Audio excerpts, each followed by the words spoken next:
the truth is sometimes it's only when you look back that you realize what you might have missed on.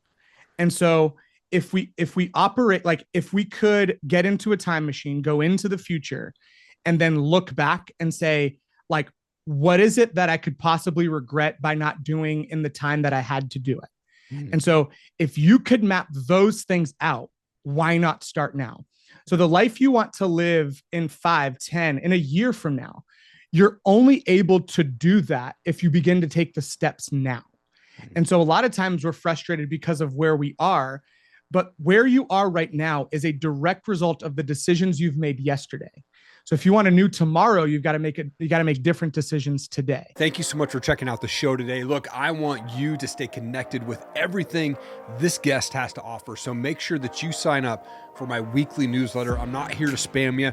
I'm here to just send you all the behind the scenes videos, shorts, reels from this week's guest, plus some other bonuses on there. So make sure that you hit connect below this video in the description, or go to my website and sign up right there on the homepage, and I'll make sure that you stay in the loop. Thanks so much again. Have an awesome day. Keep changing the world. Kevin, you are a husband, you're a father, you're the pastor of the Cause Church out of Massachusetts, you're a speaker, musician. You have a new devotional book coming out just before Easter called Wholehearted, and I'm super excited to have you on the show, man. Thank you so much. Yeah, thank you for having me, man. I'm pumped to be here. I think I checked out a couple of things. You've been crushing it for a while now, so it's an honor to be on your show. I appreciate it, man. I like to kick the show off by going back a bit. You grew up in Barnstable, Massachusetts. What was childhood like for you, man? That's right. My parents came to the U.S. in 84, 85. I was born shortly thereafter, Barnstable, Massachusetts. Okay. And at the time, there weren't very many Brazilians in the area. My parents were one of the first, but as a result, over many years, it's developed into like a little mini Brazil out here. That's awesome. But nonetheless, like I had a great childhood. Troubles like any other. Like my parents did their best, and I'm grateful for the life that I had. Come on. Oh, that's awesome. We all have kind of our own different things in our lives that cause us to move and surrender our lives to Jesus. For you, what was that moment like when you surrendered to Jesus? And was there something that happened that prompted you to kind of step into that relationship? Yeah, actually. So for me, I don't have the story of like I was out in the world and the enemy had me, and all of a sudden I had this massive conversion. Yeah. I almost feel like I was more of a Pharisee that encountered the real Jesus, if you will. Yeah. Grew up in the church. I played drums in the church. I sang in the church, led worship. Up until the age of like 15, 16, I thought I was going to be a physicist. And then I took AP physics in high school and realized that is not for me. Sure. And so as a result, kind of just was going into my junior, senior year, not really sure what life was going to hold. And I did music, loved music. So I thought maybe it's that, and I'll just lead worship for the rest of my life. I thought that'd be cool. Yeah. And in college, God began to grab a hold of my heart. But I grew up in such a small community where I was like, not that I was a big fish in a little pond, but I was known enough, and I didn't realize how much I relied on my works and my doing to feel like I was okay with God. Got married in 2008. In 2009, my wife and I moved to Kentucky, and it was about a year of searching, praying, going to different churches. At one point, I was playing drums at one church, keys at another, and guitar and drums at another church, all with the hopes of eventually finding a worship leader job. Yeah. And the truth is, like, I had never been a little fish in a huge pond, I think. And I got to the end of myself. It was really like a burnout season. I'm working, trying to manage all of these things. And, Sure. and I got to the point where I was at the end of myself. And I remember having a conversation with my wife where I said, like, if this is what ministry is like, and this is what it's about, like, it's not for me. I'll just go do something else. Yeah. And the crazy thing is I'd have to rewind a couple of years. I was on the Cape. I was a youth pastor at the time. And my mom was like watching some show on like maybe TBN or Daystar or something like that. She's like, you got to log on. This guy reminds me of you, like log on. And at the time, crazy enough, this was like 2006, 2007. It was Stephen Furtick. I was like, I'm pretty much nothing like Stephen Furtick. He had blonde hair. Come on. But now it's like, hey, it's pretty cool that someone thought I could be compared to something like that. But anyway, Yeah. um, and so the person that came on right after, his name was Pastor Marcus Meekum, Seven Hills Church in like Florence, Cincinnati area, Kentucky. And and so in that conversation with my wife, I just felt prompted, like, let's go check this church out. Like, no promises. I've been going to churches trying to find jobs and getting connected with the hope of something that way. Yeah. And this was finally the point where I'm like, you know what? Like, we need to be somewhere that God wants to plant us and get rooted. Mm. And from there, really became like, it became a radical journey of, I encountered grace, I think, for the first time. Like, even though I grew up in the church and I've, quote unquote, loved Jesus all my life. Um, it was the first time that it's almost like I had heard in my spirit, like, you don't have to do all these things to be okay with me. I love you. I love you for you. And as you are constantly being transformed into my image, like, the love for you doesn't change. It's the same. And so I encountered grace for the first time. Nice. And that radical change, just like, it like sparked that thing back up. Like, now I didn't want to be a worship leader or a pastor just for the sake of having a job. Like, I felt like the same thing that I encountered, I feel like the people from my city, Barnstable, Massachusetts, they need it as well. And so that was like a 2.5 year journey from there, trying to see what it would look like to plant a church and praying about it. Got the blessing from that pastor. I served there for about a year and a half. And then started to make our way back to the Cape and planted the Cause Church. Come on, man. What a cool journey that God took you on, man, to get to where you're at today. My wife and I have actually both worked at the church, and we know as a pastor, like, you wear a lot of hats, you've got a lot of responsibilities. Like, what things do you have in place to maintain that healthy family relationship or healthy family life while you're wearing all those hats? Yeah, I think I've always been intentional about creating the boundary, of like, there will be times where church will come ahead of family in an emergency situation, but I've always Sure. like protected our day off. I've always tried to protect the time that we have together. And even though I thought I was really good at that, it wasn't until this last year, honestly enough, that I got to this place where an opportunity was placed before me. And I was like, you know what? Like, I think I should go. Let's see how it works. And at the time, the time frame that was being placed before us was like the end of June to the middle of September. And I was like, there's no way I could ever take that much time off. Sure. But I sat down with the elders, sat down with like my wife and a couple other people, and began to map it out. Like, would this be possible? And it was in the actual releasing of things that I found a different level of freedom. And like, the boundary isn't a boundary that I have to protect as much as now it's a freedom that I am, like, there was a study done where they put children in a playground, right? And like, without a fence, without a boundary, and all these kids kind of huddled up again, like, in a very tight knit area. A few went off to the extremes, Sure. but as soon as they put a fence and they put a boundary on the outskirts of this playground, now kids were playing to the furthest corners available. And I almost feel like, spiritually, that happened for me this last year. Like, once I created a new level of boundary, now I'm operating in a different level of freedom. Oh, yeah.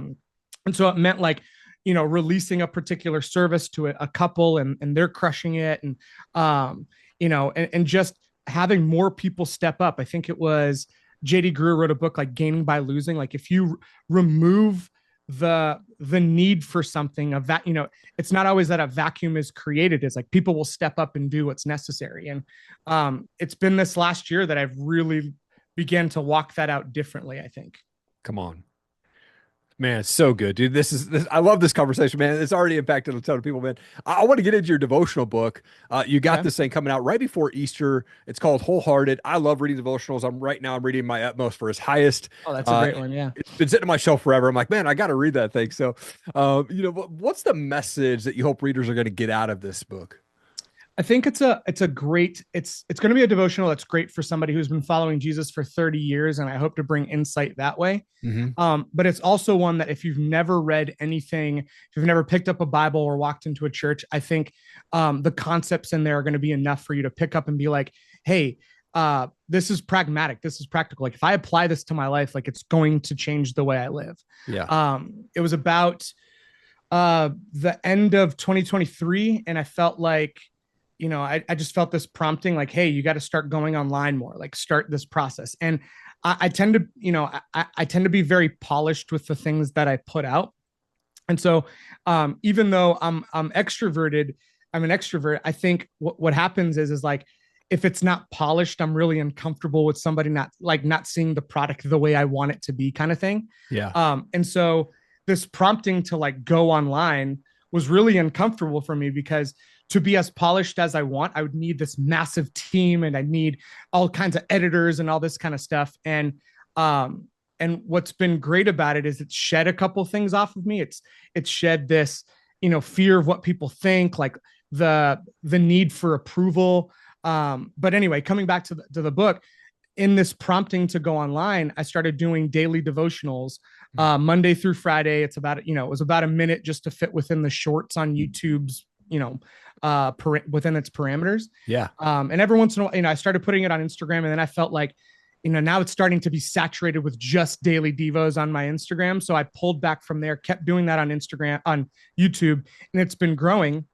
And just this last year, I was approached, hey, would you be interested in putting this in like a book format? Like, I think it could help. Like you said, it could help a lot of people. And Wow. so, in the middle of getting ready to go on a however, long month trip, we finished it up, started polishing some things together, and put out the first copy, or the first like manuscript, and hope to have it ready by Easter. And to be honest, like not many people know that. So I think this is almost like an exclusive for you Come right on. now, which is pretty cool. That is awesome, man. That is awesome. I'm actually writing my first book right now. I wrote it and then I'm rewriting it again, and I'm just about done with the second version here, and getting ready to send it over to my editor, aka my wife. But I've learned a lot through the process just about myself and drawing close to God, and talking about my journey and just reading really from the Bible, from Genesis 1, and like rereading those stories that we've heard about, but I haven't like put myself into for a while. But while you were writing this devotional, was there something that God just like you learned personally through that process?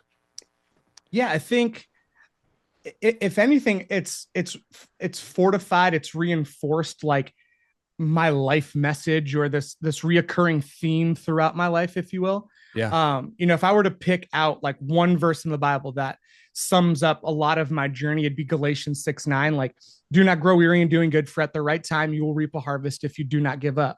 Mm, In older translations is if you faint not. And what I've learned is like oftentimes the closer you are to wanting to give up might be the closer you are to reaping that reward, but you just got to be willing to stick it out. yeah. And so, that's been my story in a lot of different areas. Like I didn't realize tenacity was something that the Lord innately built in me. Mm, Like when I first started CrossFit, I found myself quitting in the middle of workouts because I just didn't think I could finish this. It's too much. It's too hard. Like that little thing in your brain, that conversation you have with yourself. I found myself quitting a lot, but as you stay consistent, as you keep showing up, let's say 1% better every week, over time, Darren Hardy, that compound effect, yeah. small, smart decisions done well over time yield the result everybody's looking for. And so, that's the story with me in my fitness journey. It's the story with us at the church. COVID was a massive revealer of the health of our church, Mm, where once people weren't in the building, we were forced to like evaluate, hey, like, are we actually building disciples? And then upon return, it was like, oh, like we had a lot of, we had butts and seats, but we didn't have a lot of disciples that were being built. mm, And so that began another part of that, like, hey, stick it out. The Lord's doing something. Like, do not give up. Like, stay consistent. Stay believing and trusting. And if you do not give up in what the Lord has called you to do, over time, you will see that harvest. And so, fitness journey wise, I was a little over 200 pounds, lost about 30 pounds in about a 2-year span. come on. And since have like bulked up a little, added some muscle. The church, it's probably the healthiest it's ever been, in this, not just in the sense of attendance, Mm, but in the sense of like our community, this church community. You can tell like we love each other, and yeah. there's no greater feeling. Like people are stepping up for one another. And one of the most beautiful things is just like what we're going after this year is the presence of God. Like there have been some tangible moments where undeniably the Lord has shown up. There was one Sunday that God's presence was so tangible that I couldn't preach. We couldn't move on from there. Wow. And so, you know, his presence is our priority. And so we just want to behold him. And that's come as a result of reaching phases of burnout and being like, this is not how it's supposed to be. Like, Lord, how do you want us to do this? And it's been a great journey, even though not easy, but great. Sure. Oh man, I mean, I think even in the world that we live in today, it's a crazy world, and I think especially as a man, I know I felt like stress and worry at times, and fear even. But like, how can men practically respond to those moments of worry and fear and stress with faith rather than just panicking? You know? Well, I think that's a fantastic question. Number one, because I think we often associate doubt with the opposite of faith. Yeah. And although there's an element of that, but I think the right kind of doubt can strengthen your faith. It can be the catalyst for a deeper faith, right? You ask the right questions and the Lord shows up and responds, like it's going to draw you closer to him. Like Jesus was never afraid to respond with people's doubts, right? Thomas, not until I see. And he's like, okay, like here you go. Like you can touch him. Yeah. But I actually think fear is the opposite of faith, because fear is placing your faith in those what ifs. It's placing your faith in, oh, what if this happens? Or what if I fail with this? And what if this goes wrong? Early on in the church, when we started, we operated with such a high level of risk and faith, because if we didn't, we were going to fail because we didn't risk. But there was still a chance that by risking, we were going to lose it all. And I almost, I feel like that's where the Lord wants us to live. Like, not that we're, every time we get a paycheck, we're going to Foxwoods or a casino and it's like, hey, putting it all on black. Like, no, that's not the kind of risking that I'm talking about. Like, but calculated, measured trust in the Lord. Like, and sometimes it's going to feel like you can't calculate it. It's just, I'm going to trust him because he's been faithful. My calculation is not in how I can map it out, but in the fact that he's been faithful up until this point. And so I'm going to trust that record. That's my calculated risk, because I know he has not failed. He's not going to start now. Yeah. And so when it comes to men and leading with strength and honor and valor, like I think it starts with, number one, a concept of who you are in Christ. Like, the old things are gone, the new is now. Like, that is the promise of being a new creation.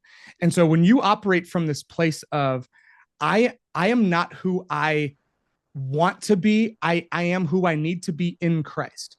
Like, he becomes our everything, becomes our source, our provider, our help in time of trouble. He's near to the brokenhearted. And so this picture of the closer I get to him and I align with his identity, I think fear, it just naturally falls to the back burner. Paul says it like this, like, do not worry about anything, but in every situation, through prayer, petition, and thanksgiving, present your request to God, and the peace of God that transcends all understanding will guard your hearts and your minds in Christ Jesus. And so the three simple criteria to operate not in worry and fear is bring it to the Lord in prayer, with thanksgiving and petition. So be consistent about it and be grateful. And his peace will guard your mind and your heart. Again, another study was done where gratitude and worry and fear cannot operate at the same time, like, because it takes the same part of your brain to operate. Yeah. And the beauty of following Jesus is if we're laid out on the altar, if we are offering our lives as living sacrifices, like, we don't have to worry about those things, because he becomes the one that takes care of everything. And taking care of everything doesn't mean we won't suffer and go through hard times, right? But that on the other side of that storm, the other side of that circumstance, we're going to look more like Jesus, right? Romans 8:28. Like, all these things will work together for the good of those who love him and are called according to his purpose. Like, we know that all of these things, well, we love to quote that verse, but it's the next verse that makes it make sense. For those who he called and those who he foreknew to be transformed into the image of his son. Yeah. So the things that he works together is so we can look more like Jesus. Man, come on. I love that. So good. So I'm a good, talker, man. So if you let me preach, I'll preach the whole time we're here. I love this, man. It's so good. In fact, one of the posts that you made on your Instagram caught my attention because you talked about the cost of inaction, and it Mm. was so good, man. Like, what do you think is the greatest cost men face when they remain stuck in fear or indecision, and how do you encourage them to step into that action? Um, I think you're gonna force myself to preach to myself in some areas because Okay. uh because the truth is sometimes it's only when you look back that you realize what you might have missed on. And so if we operate like if we could get into a time machine, go into the future, and then look back and say, like, what is it that I could possibly regret by not doing in the time that I had to do it? Mm, And so if you could map those things out, why not start now? So the life you want to live in 5, 10, in a year from now, you're only able to do that if you begin to take the steps now. mm, And so a lot of times we're frustrated because of where we are, but where you are right now is a direct result of the decisions you've made yesterday. So if you want a new tomorrow, you got to make different decisions today. yeah. Um, and we get frustrated because it's like, oh my gosh, I don't want my life to end up here. I never thought I'd be here. Right? Or, for men, I think this is one that hits us hard all the time. It's like, I thought that by this point in my life, I would be farther along. Yeah. Okay, well, you can't play it backwards. Now what you can do is you can start today and do what you need to do today to enable you to do tomorrow what can't be done today. Right. And so we all want the shade of an apple tree, but if you didn't plant the apple tree 10 years ago, you're not going to get that shade now. So the next best time to plant that seed is today. Mm. So take Man, the step. gosh, dude, you're like, I've gone through the same sort of thing, man. Like, why am I'm not where I want to be in this life. Like, I'm 45. Why don't I do this thing? Why don't I have this? Right. Like, all that has gone through my mind. It's so funny, Yeah, man. man. It's so good. One of the things that you had posted on your Instagram today, which I thought was super cool, was maybe it was yesterday, but the 90s Oh, yeah, shows. yeah. Man, like I grew up like Saved by the Bell and My So-Called Life and all those shows, man. For you, like, what was your favorite show during that era? Now you're gonna force me to pick sides. My Okay. absolute favorite has to be Saved by the Bell. Okay. I feel like even though I was brown and should have wanted to be like Mario Lopez, like I wanted to be Zach so bad growing up. Like I just thought he was the coolest guy. And then on top of that, I definitely had a crush on Kelly Kapowski. My wife knows this, so this is not awkward for me to share. Um, That's but awesome. I think 90s was like the golden era of like sitcoms, TV. And I had a friend send me like, hey man, you can't do this to us. Like you should have broken it up into categories because there's the best of everything per category. And that's Oh, totally. probably that would have been a better way to do it. Luckily, no fights have broken out in the comment section yet. But I think Saved by the Bell is my favorite. Boy Meets World is probably a close second. Yeah. And then like, I've had some of the cartoons that I really like too, but I think those are the top two for sure. For sure. It's funny because my kids are 14 and 11, and we actually introduced them at the end of last year to Boy Meets World. And so, like, dude, you Genius. got to watch this. And they would watch all of it, and now they've like moved on to Girl Meets World, right? And so Oh, okay. Yeah. Yeah. it's cool for them to see that, but they absolutely love it. And it's fun to just sit back and go, man, that's a fun show to see them laughing at. It's fun. It's funny when you post certain, I'm trying to also like build more community within my content. I can tend to be so information forward that I miss out on the conversations and the comments and all that kind of Yeah. stuff. But with a post like that, it like naturally draws people in because it's like it feels again nostalgic. When you say Totally. things like "remember when," and I could picture myself running into my house, taking off my backpack and my jacket just to get in front of the TV to watch Power Rangers like before 4. Yeah.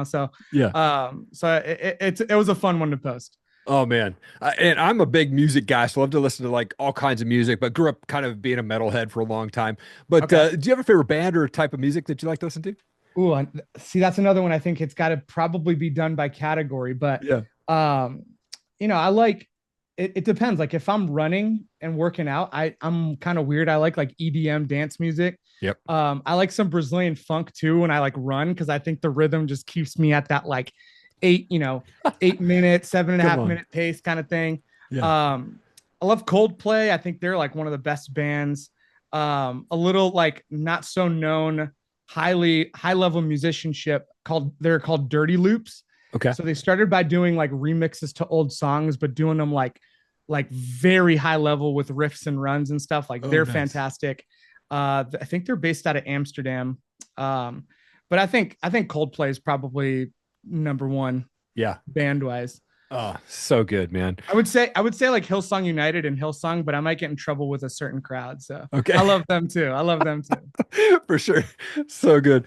Oh man, Pastor Kevin, this has been an awesome conversation. I absolutely love what you were talked about, man. There's going to be people that are going to be walking away from this fully impacted by the Mhm. conversation that we had today, man. And I just want to say thank you for taking time. It's such an honor to have you on the show, man. Amen. Thank you for having me. And I appreciate you reaching out, and maybe we'll do this again sometime. It's great. Hey, if you've ever thought about starting a podcast but unsure where to go, you need to go check out erikallenmedia.com. Click on the resources tab there. I will walk you through how to start, launch, and run a podcast. I've recorded over 500 interviews since 2017, and I want to help you launch your podcast. Make sure that you hit that subscribe button so you catch every show when I drop them. Thanks again. Keep changing the world.